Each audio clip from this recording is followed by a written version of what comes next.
মধ্যপ্রাচ্যে এক মহাপ্রলয়ঙ্কারী যুদ্ধের পদধ্বনি শোনা যাচ্ছে। ইরান এক চাঞ্চল্যকর দাবি করেছে, যা পুরো বিশ্বকে নাড়িয়ে দিয়েছে। ইরান বলছে, তাদের সাম্প্রতিক এক ভয়াবহ অভিযানে প্রায় ৩,২০০ মার্কিন সেনা হতাহত হয়েছে।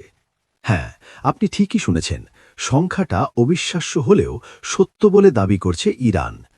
ইসরায়েলি আগ্রাসনের প্রতিবাদে ইরান তাদের অত্যাধুনিক মিসাইল সিস্টেম এবং লঞ্চ প্ল্যাটফর্ম ব্যবহার করে এই হামলা চালিয়েছে বলে জানা গেছে।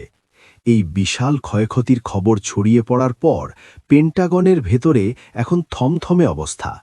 প্রশ্ন উঠেছে, মার্কিন যুক্তরাষ্ট্র কি এই তথ্য স্বীকার করবে, নাকি বিশ্ববাসীর সামনে বড় কোনো তথ্য গোপন করা হচ্ছে? ইরানি সামরিক কর্মকর্তাদের মতে এই অপারেশনটি ছিল অত্যন্ত নিখুঁত এবং লক্ষ্যভেদী। বিশেষ করে কৌশলগত অবস্থানে থাকা মার্কিন ঘাঁটিগুলোকে টার্গেট করে এই মিসাইল হামলা চালানো হয়েছে। এখন দেখার বিষয়, আমেরিকা কি এর পাল্টা জবাব দেবে, নাকি ইরান তাদের শক্তির মাধ্যমে মধ্যপ্রাচ্যের সমীকরণ পুরোপুরি বদলে দিল?